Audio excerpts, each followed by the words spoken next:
في القول والعمل كاملا ونسألك اللهم علما نافعا لا ينسى وتوفيقا دائما آمين يا رب العالمين. Alhamdulillah kaum muslimin rahimani wa rahimakumullah. Alhamdulillah pengajian sore ini bisa kita lanjutkan meskipun agak terlambat,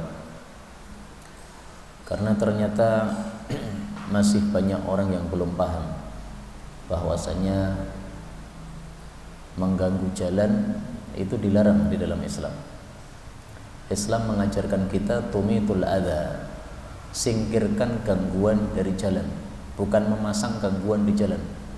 Nah, banyak orang yang tidak paham, mungkin tidak paham hadis itu, tidak pernah mendengar, mungkin karena tidak pernah ngaji, atau mungkin sebenarnya ngaji, sebenarnya pernah mendengar hadis itu, tetapi terapannya di masyarakat, terapannya di kehidupan keseharian nggak paham.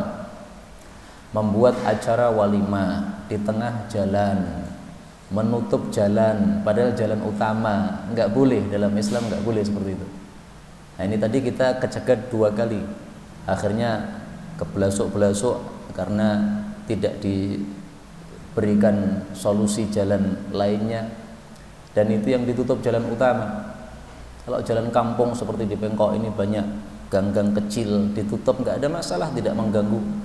Tapi jalan utama yang dari jembatan ke timur itu seandainya ditutup, haram, itu tidak boleh. Jadi dari jembatan ke timur itu termasuk jalan utama, itu ditutup, nggak boleh. Kalau mau dipakai untuk waliman, separuh jalan aja supaya separuhnya masih bisa dilewati.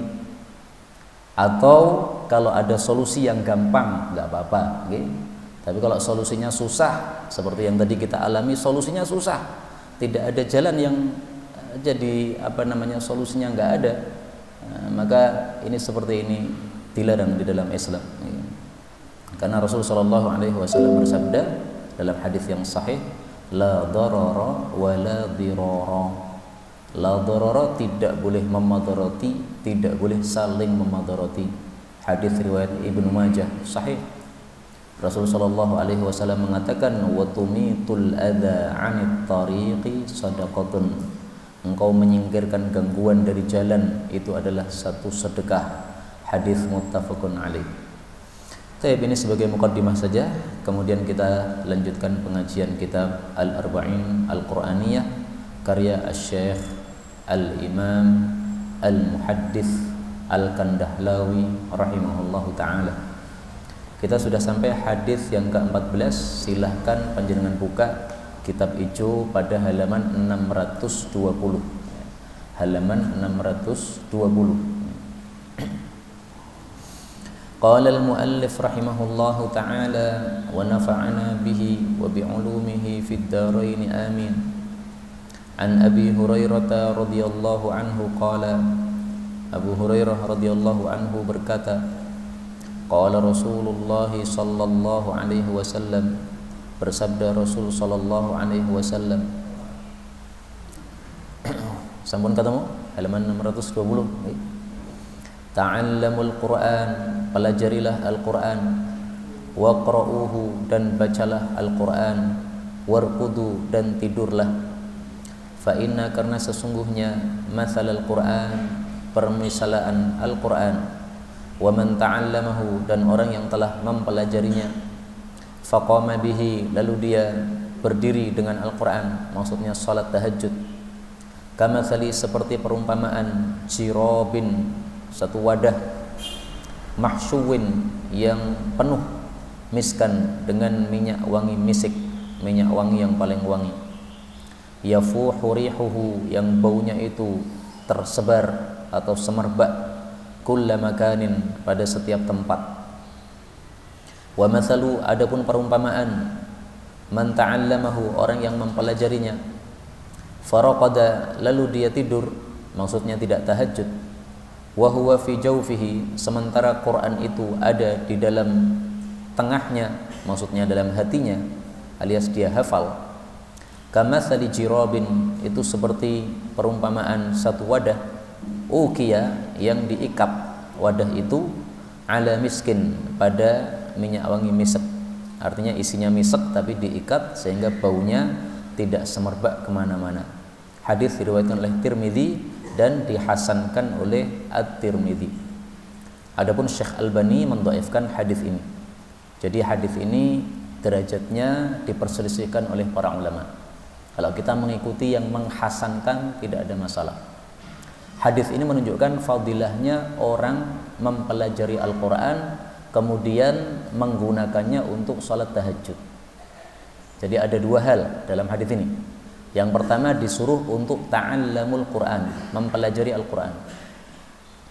Mempelajari Al-Quran itu mencakup mempelajari membacanya, mempelajari menghafalnya, mempelajari tafsirnya, mempelajari pengamalannya.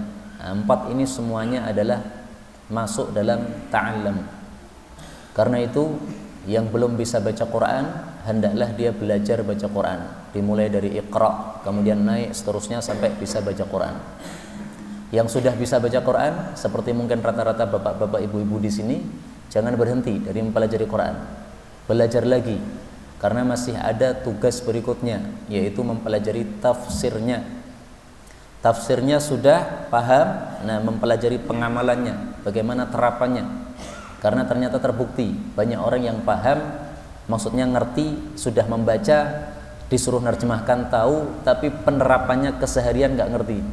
Contoh tadi, ya, mengadakan walimah di tengah jalan yang menutup jalan utama yang menyusahkan karena tidak ada solusi lain. Kalau ada solusi lain nggak ada masalah, maksudnya solusi yang gampang. Tapi solusi yang menyusahkan, nah ini tidak boleh. Ini berarti tidak paham penerapan. Mungkin sudah paham, sudah membaca hadisnya, tapi penerapannya nggak paham. Nah, maka mestinya kita mengerti bagaimana penerapan terhadap apa yang sudah kita pelajari. Ta'allamu itu mencakup semuanya. Termasuk juga mencakup mempelajari ilmu qiraat. Sudah sering saya sampaikan, qiraat ada 10 yang mutawatirah. Orang Indonesia bacaannya qiraah Asim. Qiraah Asim riwayat Hafiz. Nah, ada lagi riwayat Syu'bah, sama-sama qiraah Asim. Terus masih ada lagi 10 qiraat yang lain. Nah, ini semuanya dipelajari bagi yang sudah bisa membaca qiraah Asim. Ini termasuk dalam bab ta'allamul Quran, pelajarilah Al-Quran. Rasulullah sallallahu alaihi wasallam bersabda, "Khudhul Qur'ana min arba'." Ambillah Al-Quran dari 4 orang. Maksudnya ambillah cara membaca Quran, ilmunya itu dari 4 sahabat Nabi. Pertama dari Ibnu Mas'ud, kemudian Ubay bin Ka'ab, kemudian Mu'adz bin Jabal, kemudian Salim maula Abi Hudzaifah. Hadis riwayat Tirmidzi sahih.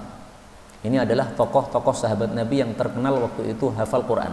Sehingga Nabi suruh untuk ngambil Quran dari 4 orang ini karena dia hafal.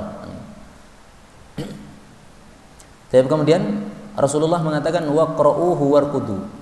Bacalah Al-Quran dan tidurlah.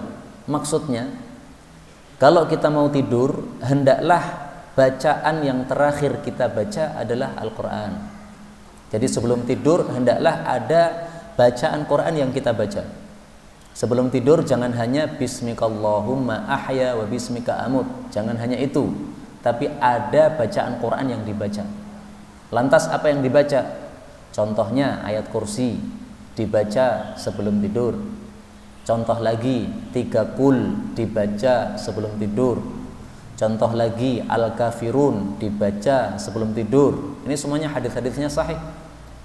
Hadis tentang Abu Hurairah menjaga zakat fitrah kemudian dicuri oleh maling, yaitu dari kalangan jin, setan. Kemudian setannya mengatakan, kalau kamu pengen dijaga oleh Allah dari saya, maka kamu hendaklah malam hari sebelum tidur baca ayat kursi, maka akan dijaga oleh Allah sampai pagi hari.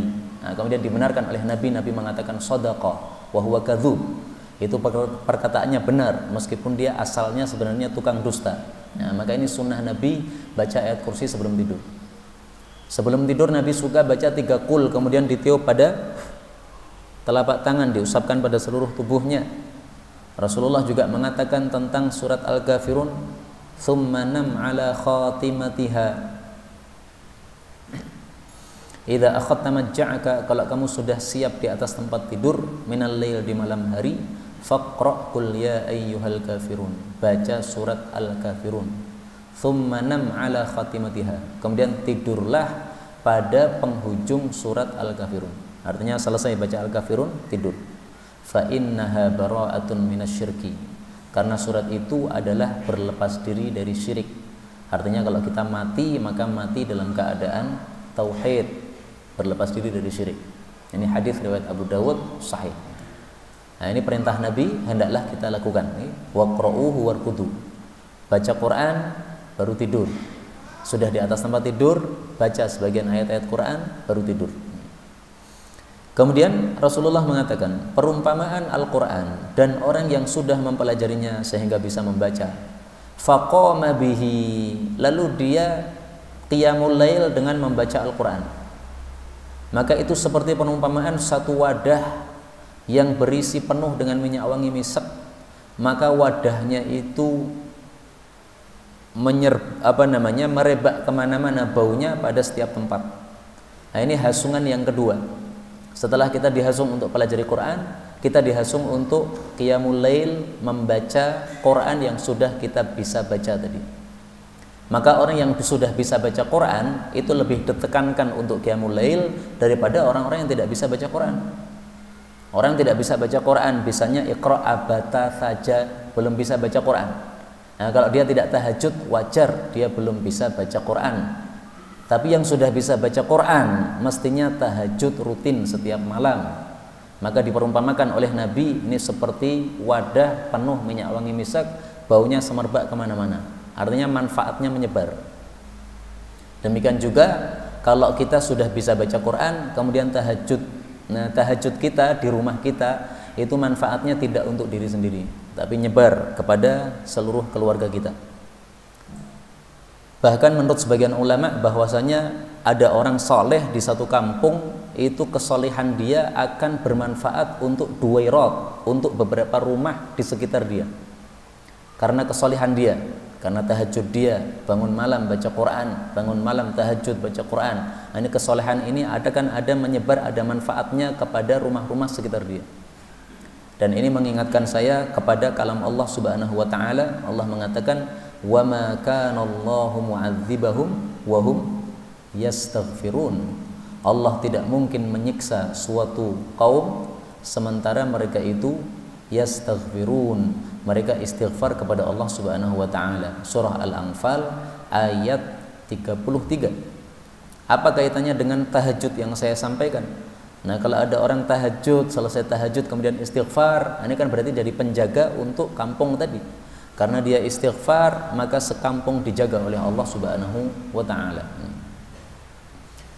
Tayyib. Adapun orang yang bisa baca Quran, wa mathalu man ta'allama, orang yang sudah bisa baca Quran, faraqada, tetapi dia tidur, dia tidak tahajud, wa huwa fi jawfi, Quran ada di hatinya, dia bisa baca beberapa surat karena dia hafal beberapa surat. Nah, itu kamathali jirabin uqiya ala miskin.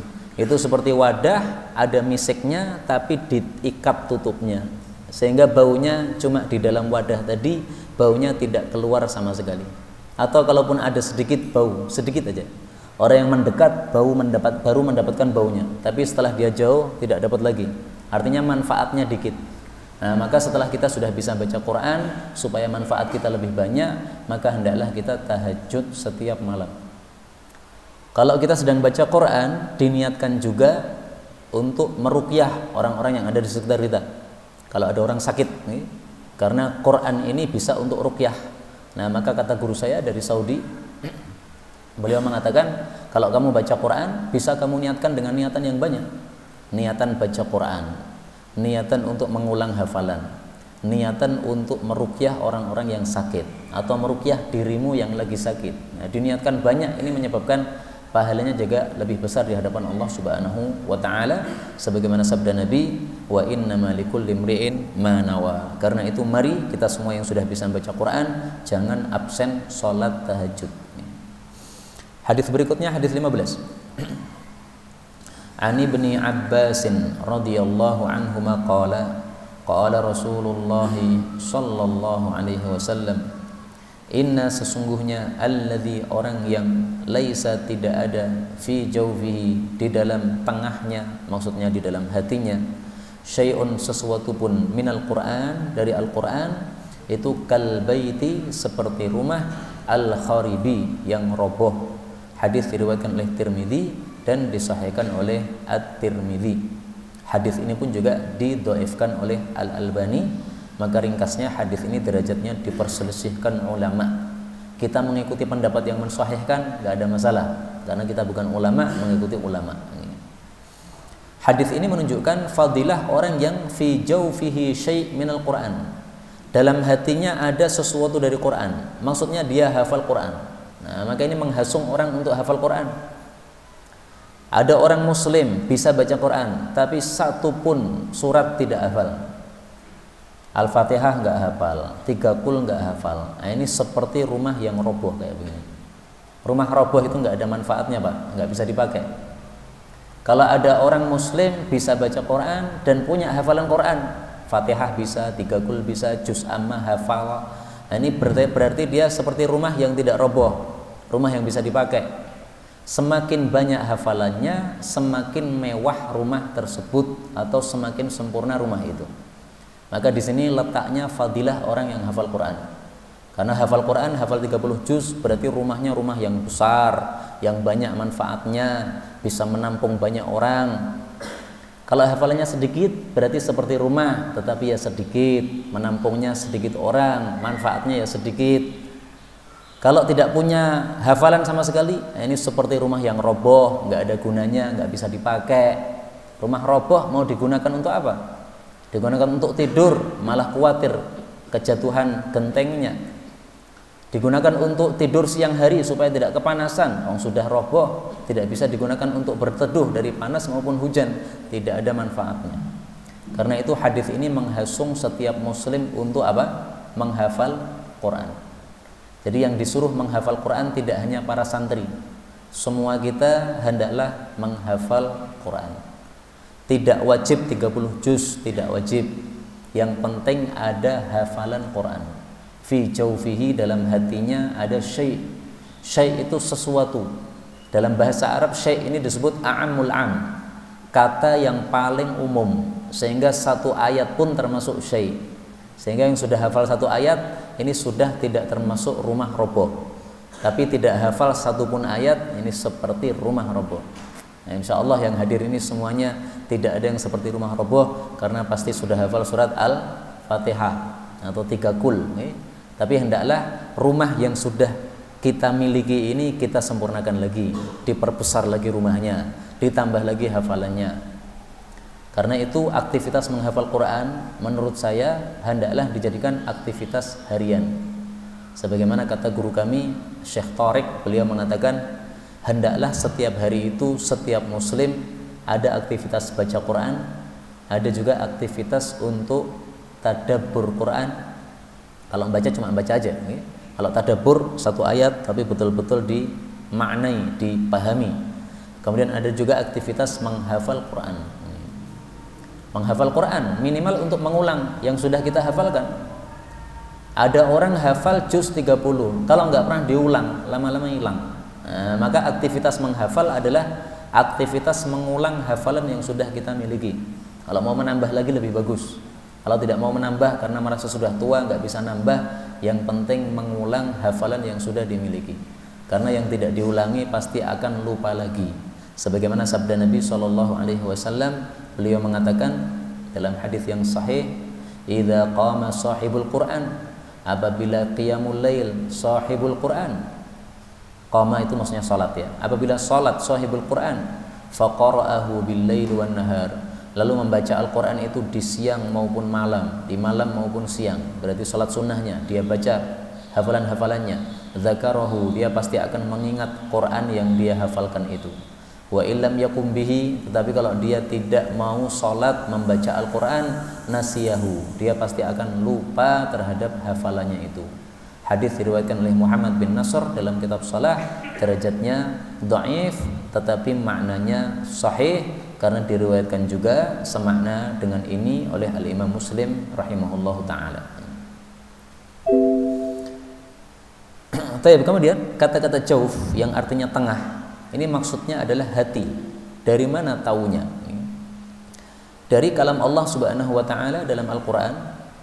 Allah Subhanahu wa taala menyebutkan Silahkan dilihat pada surah Al-Ahzab ayat 4. Ma ja'alallahu lirajulin min qalbayni fi jawfihi وَمَا جَعَلَ أَزْوَاجَكُمُ اللَّائِي تَظَاهَرُونَ مِنْهُنَّ أُمَّهَاتِكُمْ. Tadhahharun atau tudhahirun, dua qiraat. Ma ja'alallahu, tidaklah Allah menjadikan lirajulin, untuk satu orang, min qalbaini, dua hati, fi jawfihi, di dalam tengahnya. Nah, maka dari sini para ulama memahami bahwa yang dimaksud jawf ini adalah hati. Maka dalam hati kita orang muslim harus ada Quran. Apa maksudnya dalam hati harus ada Quran? Harus ada hafalan Quran. Maka orang yang hafal Quran dalam bahasa Arab itu disebut qara'ahu bi dhahril qalbi. Orang yang hafal Quran itu orang yang baca Quran dengan punggung hatinya. Artinya hatinya sudah ada isinya Quran. Adapun yang tidak hafal Quran hanya bisa membaca, maka dia qara'ahu bil lisan, dia membacanya dengan lidahnya, hatinya nggak bisa baca. Tetapi kalau orang yang hafal Quran, maka hatinya bisa membaca karena hatinya sudah isi dengan Quran. Nah, karena itu masing-masing kita hendaklah punya hafalan Quran. Dan kalau kita belum termasuk orang yang hafidhul Quran, maka tolong diniatkan untuk keturunannya, anak-anaknya hafal Quran. Kalau anak-anaknya sudah terlanjur juga, udah gede-gede, maka cucunya diniatkan untuk jadi hafizul Quran. Karena para sahabat-sahabat Nabi, mereka sudah dilatih menghafal Quran sejak kecil-kecil, masih muda-muda. Ibnu Abbas usia 13 tahun itu sudah hafal surat-surat mufassal. Surat mufassal itu dari surat An-Nas naik terus sampai dengan surat Al-Hujurat. Nah, itu surat mufassal. Itu sudah dihafal oleh Ibnu Abbas usia 13 tahun. Nah, maka kalau kita punya anak usia 13 tahun, idealnya sudah hafal surat mufassal. Wah, anak saya sudah terlanjur, ya sudah, programkan untuk cucunya hafal surat-surat mufassal minimal usia 13 tahun. Kurang dari itu yang nggak ada masalah, ya. Nah, nanti program dilanjutkan sampai hafal seluruh Al-Quran.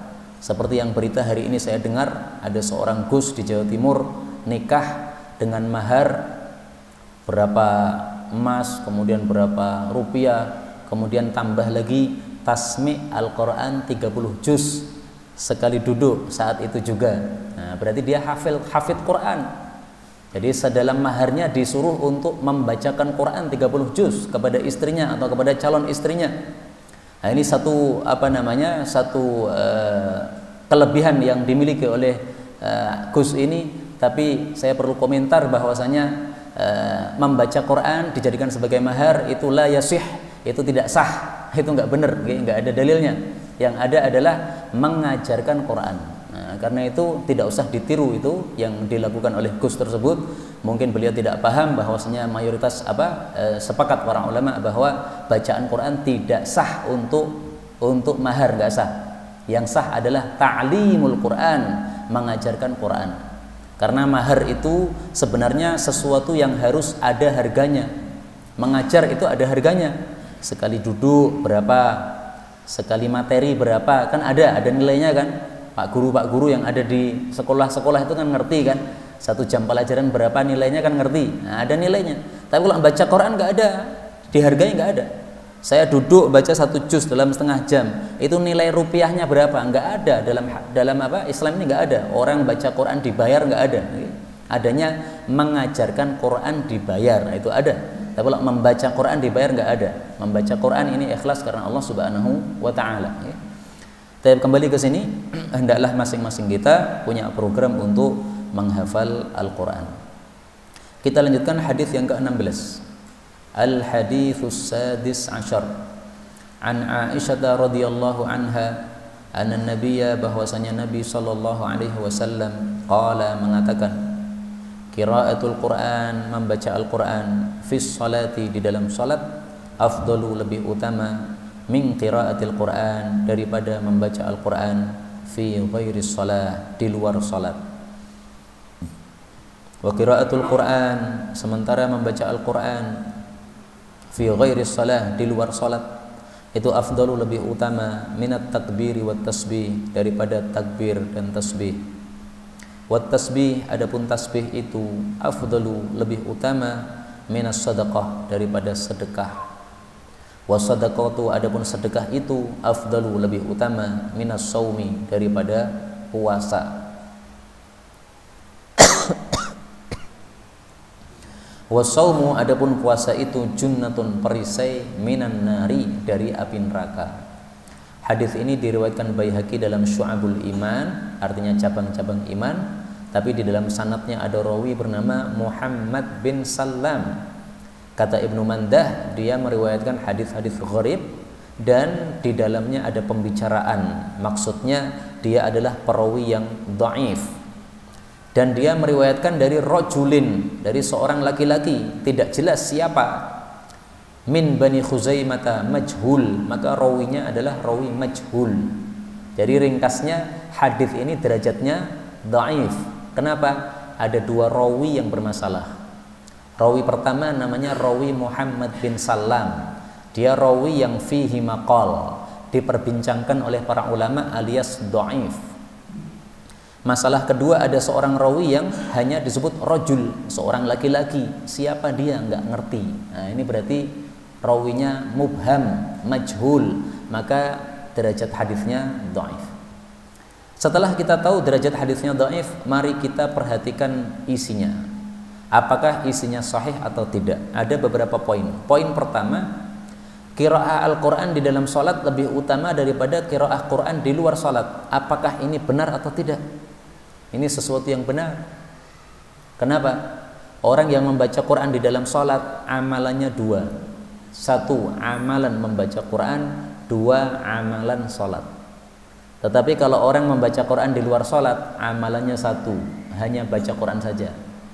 Otomatis orang yang amalannya dua, pahalanya lebih besar daripada yang amalannya satu. Qaidah para ulama saya tuliskan di sini. Maka na aktsara fi'lan kana a'zama ajron. Apapun kalau lebih banyak perbuatannya, maka pahalanya pun lebih besar. Orang sholat baca Quran, amalannya dua, baca Quran sama sholat, pahalanya lebih besar daripada orang yang duduk baca Quran, amalannya satu, baca Quran saja. Karena itu, kalau kita punya wirid satu hari membaca Quran satu juz, dan wirid itu biasa kita baca di malam hari misalnya, maka saya sarankan untuk dibaca dalam sholat. Bagaimana caranya? Buka mushaf Al-Quran, taruh di depan, kemudian kita sholat Allahu Akbar. Setelah baca Fatihah, baca ini 2 halaman. Setelah itu ruku, i'tidal, sujud, kemudian rakaat kedua dibuka halamannya. Nah, nanti rakaat kedua baca 2 halaman lagi, 2 rakaat salam.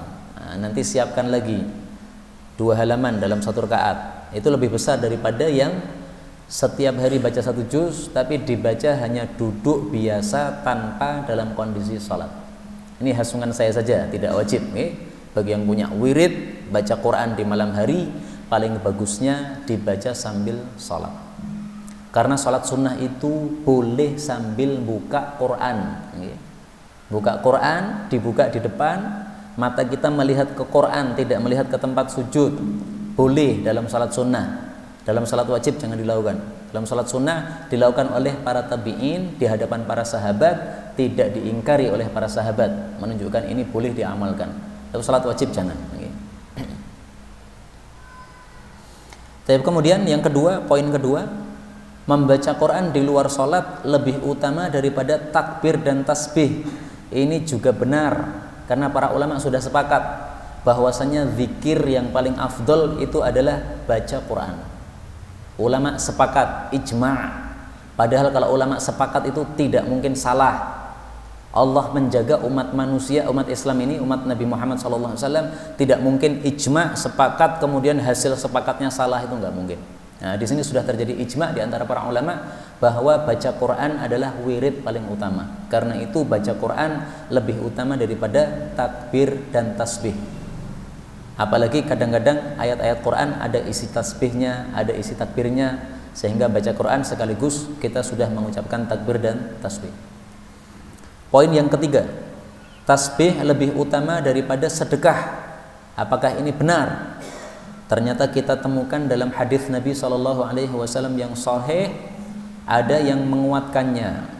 Rasulullah mengatakan, ala unabbi'ukum bi khairi a'malikum, maukah saya beritahukan amal yang terbaik untuk kalian, wa azkaha inda malikikum, yang paling besar pahalanya di hadapan Allah Rabb kalian atau raja kalian, wa arfa'iha fi darajatikum, yang lebih meninggikan derajat kalian, wa khairil lakum min infaqidz dzahab wal warik, bahkan lebih baik daripada menginfakkan emas dan perak. Nah, ini yang menunjukkan menguatkan makna tadi ya. Lebih utama daripada infak emas dan perak, lebih utama daripada berjumpa dengan musuh lalu kalian pukul tengkuk mereka, mereka juga pukul tengkuk kalian, yaitu adalah zikrullah, zikir kepada Allah Subhanahu wa taala. Hadis riwayat Tirmizi, derajatnya sahih. Nah, maka poin yang ketiga ini juga benar. Poin yang keempat, was-shadaqatu afdalu minas shaum, sedekah lebih utama daripada puasa. Ini juga benar sesuai dengan kaidah para ulama. Kaidahnya saya tulis di sini. Al khairul muta'addi afdalu minal khairil qasir.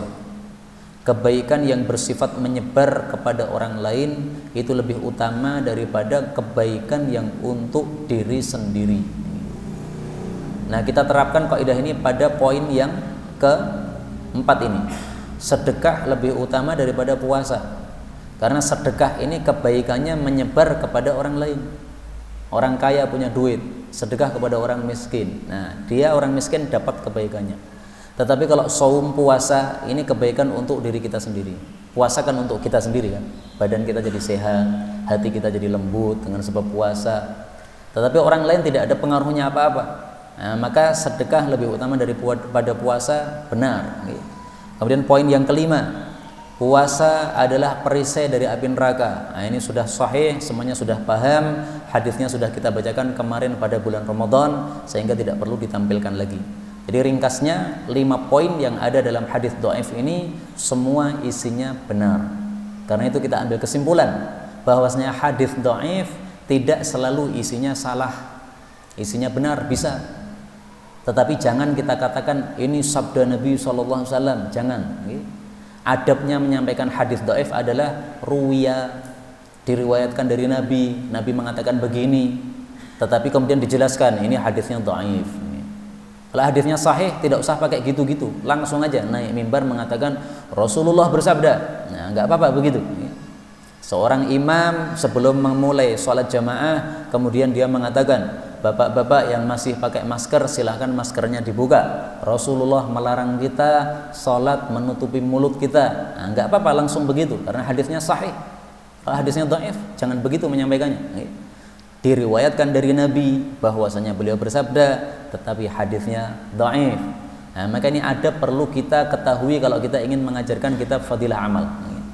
Silahkan pelajari kitab Fadilah Amal, isinya bagus, mengumpulkan hadis-hadis Nabi yang sangat penting, tapi kita cara manhaj untuk mengajarkannya harus paham.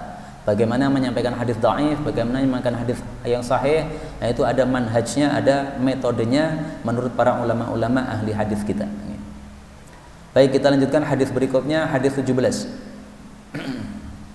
Al-haditsus sabi' asyar.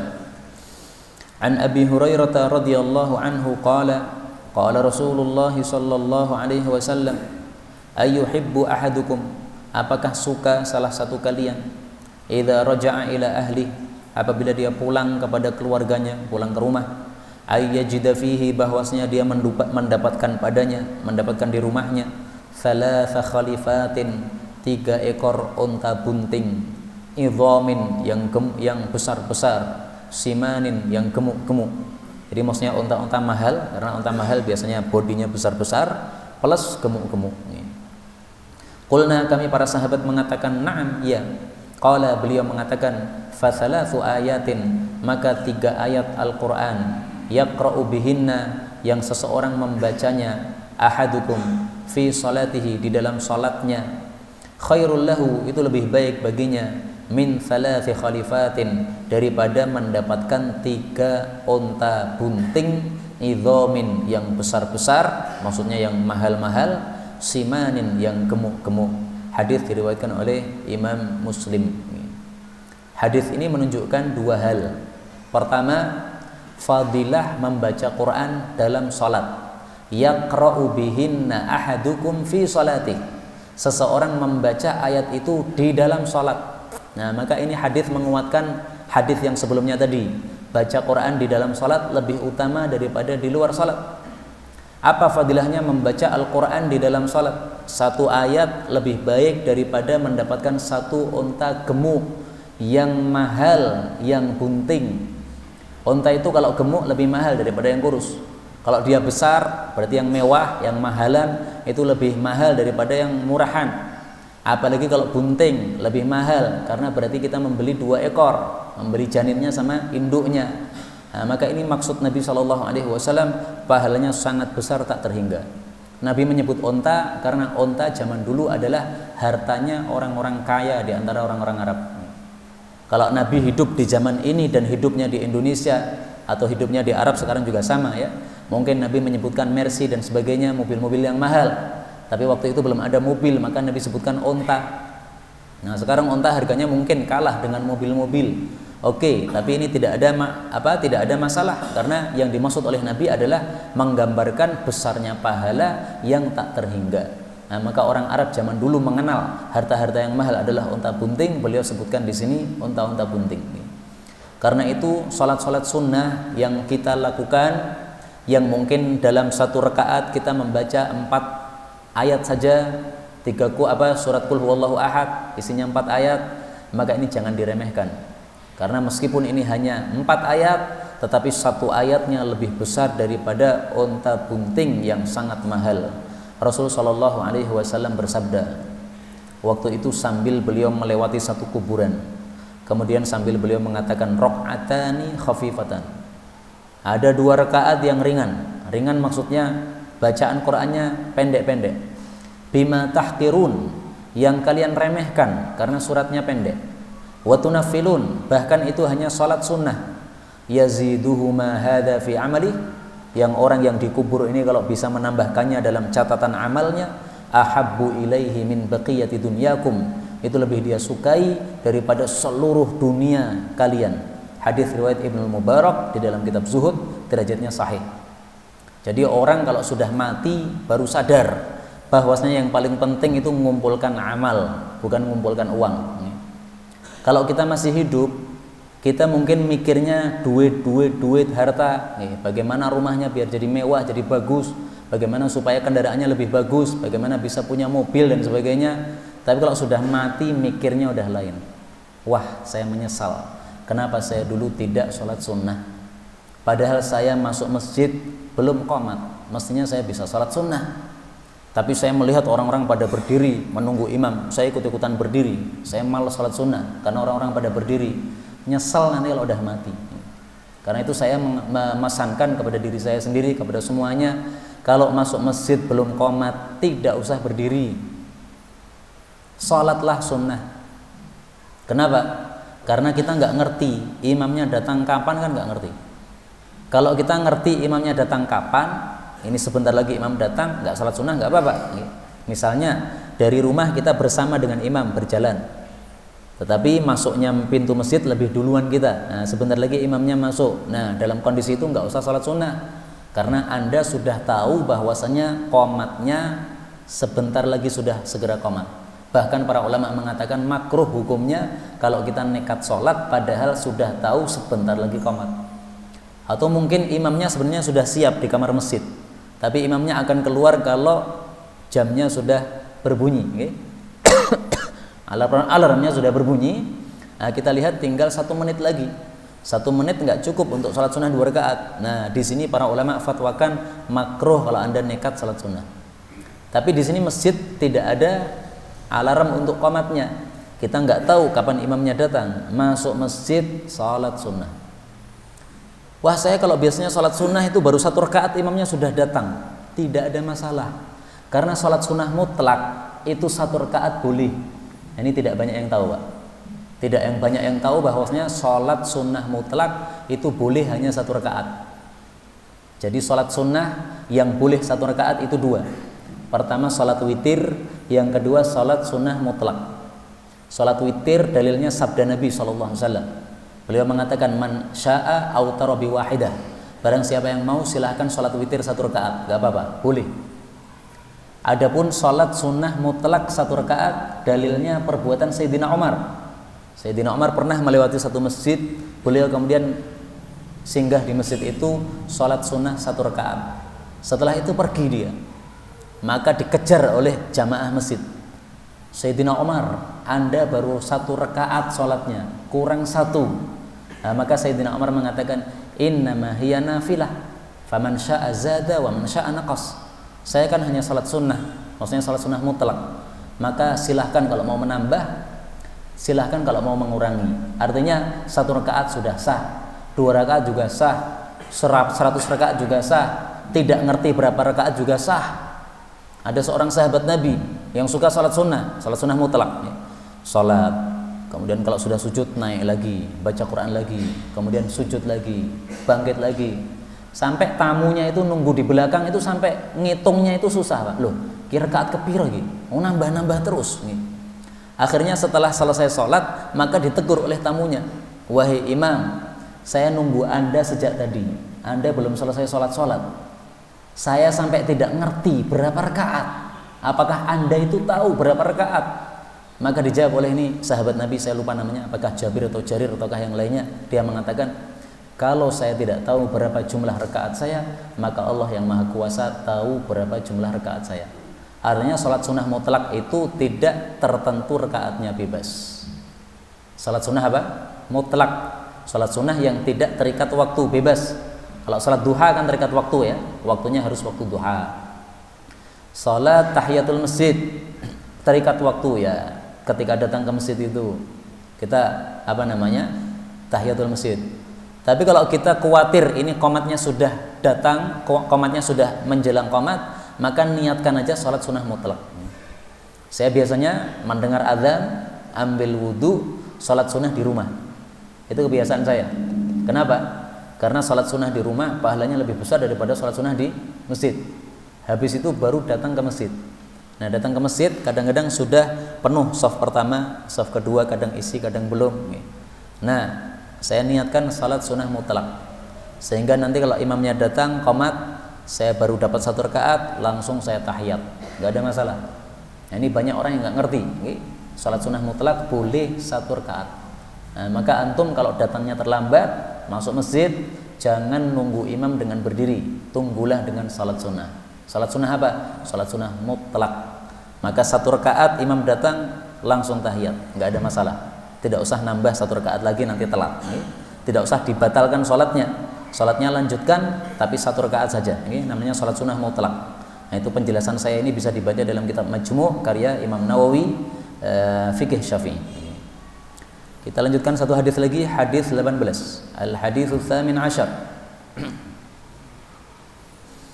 An Utsman bin Affan, an Utsman bin Abdullah bin Aus al-Thaqafi, an jaddihi, dari kakeknya. Qala, dia mengatakan, qala Rasulullah sallallahu alaihi wasallam, qiraatul Quran, membaca Al-Quran, fi ghairil mushaf, tanpa melihat mushaf, jadi cuma hafalan, itu adalah alfu darajah, mendapatkan 1000 derajat.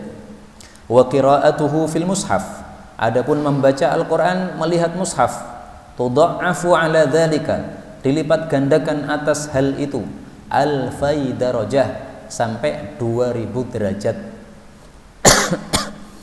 Tetapi hadis ini diriwayatkan Baihaqi dalam Syu'abul Iman. Di dalam sanadnya ada rawi bernama Abu Sa'id bin Awad. Dia dithiqatkan oleh Ibnu Ma'in kadang-kadang, tetapi kadang-kadang juga didhaifkan oleh Ibnu Ma'in. Nah, rawi yang seperti ini disebut oleh para ulama termasuk digolongkan dalam termasuk perawi yang dhaif ya. Maka ringkasnya hadis ini derajatnya adalah dhaif, sehingga tidak bisa dijadikan sebagai hujjah. Nah, terus sekarang permasalahan hadis ini, mana lebih utama, membaca Quran dengan hafalan ataukah membaca Quran dengan melihat mushaf? Kalau dengan hafalan, ini hanya bisa dilakukan oleh orang-orang yang hafal saja. Kalau melihat mushaf, semua orang bisa melakukan, baik dia hafal atau tidak. Mana yang lebih utama? Ini masalah yang khilafiyah, diperselisihkan oleh para ulama. Sekelompok ulama mengatakan yang membaca dengan hafalan lebih utama. Sekelompok lagi mengatakan yang membaca dengan melihat lebih utama. Kenapa? Dia mengumpulkan dua ibadah. Satu ibadah mulut, mulutnya baca. Dua ibadah mata, matanya melihat huruf-huruf Quran. Kalau orang cuma membaca dengan hafalan, ibadah satu, ibadah mulut. Matanya tidak melihat kemana-mana. Matanya bebas, melihat kemanapun bebas. Tetapi saya bisa menjawab bahwasanya sebenarnya ibadahnya juga dua. Ibadah pertama mulutnya membaca, ibadah kedua otaknya nginget-inget ini. Ayat pertama selesai, ayat kedua apa? Kalau nggak diingat-ingat nggak bisa, Pak. Nah, maka sebenarnya itu juga dua ibadah itu. Kalau dikatakan satu ibadah saya nggak terima itu. Karena otaknya orang yang menghafal itu dia masih berputar terus mengingat-ingat apa yang harus dibaca setelah ini supaya tidak masuk pada surat yang lain karena apa ayatnya mutasyabihat. Nah, maka sebenarnya ini dua ibadah juga. Ringkasnya masalah ini yang dirajihkan oleh para ulama, yang dikuatkan pendapatnya oleh para ulama bahwasanya yang lebih utama di antara dua ini adalah yang paling bisa khusyuk di dalam membaca Quran. Maka membaca Quran dengan melihat atau dengan hafalan ini lebih utama yang mana tergantung orangnya. Kalau ada orang yang dia lebih khusyuk ketika membaca dengan melihat, berarti lebih utama dia membaca dengan melihat. Kalau ada orang yang lebih khusyuk membaca Quran dengan hafalan tanpa melihat, berarti lebih utama dia hafalan. Kalau ada orang yang sama saja membaca Quran atau hafalan khusyuknya sama, berarti itu sama. Karena yang paling inti adalah apa? Khusyuknya. Dari mana taunya para ulama menetapkan seperti ini? Dari kalam Allah pada surat yang lain. Allah Subhanahu wa taala mengatakan, "Kitabun anzalnahu ilaika mubarakun liyadabbaru ayatihi wa liyatadzakkara ulul albab." Kitab Al-Quran adalah satu kitab yang besar yang kami turunkan dia kepada engkau yang dibarokai. Untuk apa diturunkan itu? Liyadabbaru ayatihi, supaya mereka itu mentadabburi ayat-ayat Quran, waliyatadzakkara ulul albab, dan supaya mengambil pelajaran orang-orang yang punya pikiran. Nah, maka inti dari diturunkannya Quran adalah liyadabbaru, untuk ditadabburi. Nah, maka yang paling khusyuk itulah yang paling utama. Karena itu menurut Syekh Thariq, beliau mengatakan bahwasanya setiap muslim hendaklah setiap hari punya aktivitas membaca Quran dengan melihat mushaf, tapi juga punya aktivitas membaca Quran dengan hafalan. Sehingga dua amalan diamalkan semuanya. Tidak hanya menghafal tok, tidak hanya membaca tok, tapi ada yang sebagiannya dibaca, ada yang sebagiannya dihafal. Panjenengan punya hafalan berapa? Juz 30, oke, juz 30 itu setiap hari diulangi. Panjenengan punya hafalan juz 29 sama 30. Dua juz ini setiap hari diulangi. Nih. Mungkin bisa setiap harinya ngambil setengah juz, seperti program anak-anak yang di rumah saya. Nah, itu mereka saya program anak-anak tetangga setiap hari ba'da subuh ngumpul setengah jam. Untuk apa? Murojaah Quran setengah juz. Biasanya 20 menit sudah selesai. Nah, masih ada sisa 10 menit. Saya suruh untuk membaca surat-surat yang baru yang mereka belum pernah membaca. Surat-surat juz 27, juz 28. Nah, setiap hari nambah, diajari bacaan Quran yang baru, bacaan yang baru lagi supaya mereka semangat, ada tambahan. Nah, seperti ini mestinya. Jadi jangan hanya membaca tok tanpa menghafal, tapi juga jangan menghafal tok tanpa membaca, karena dua-duanya adalah memiliki keistimewaan sendiri-sendiri. Inilah yang dapat kita baca pada sore hari ini, benarnya dari Allah Ta'ala, dan apabila ada salahnya fa astaghfirullahaladzim li wa lakum. Insyaallah hadis 19 akan kita lanjutkan pada pertemuan yang akan datang. Wallahu a'lam bissawab, walhamdulillahi rabbil alamin.